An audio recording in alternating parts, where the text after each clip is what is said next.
I'm Cynthia. I live in Fresh Meadows, and I'm part of the NORC program. Oh, it's it's a lot of fun activities. The art is nice. Also, I get to practice with their piano. It's a good mixture of different cultures. You get to know a lot of the neighbors. Hi, my name is Sarah Park.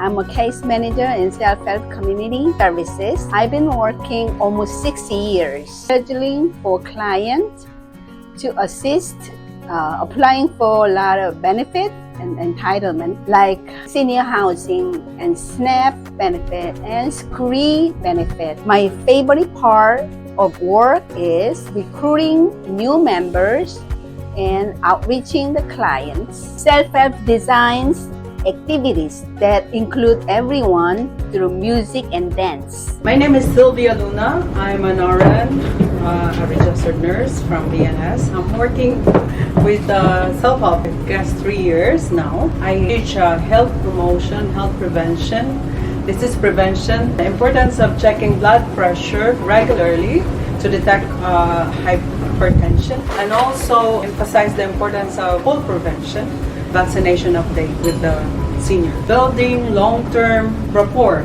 with the resident, empower the resident to age gracefully in their own place, promote prevention of health instead of treatment. Multicultural events in a diverse community, health education, activities in multiple language, safe and accessible and cultural sensitive environment.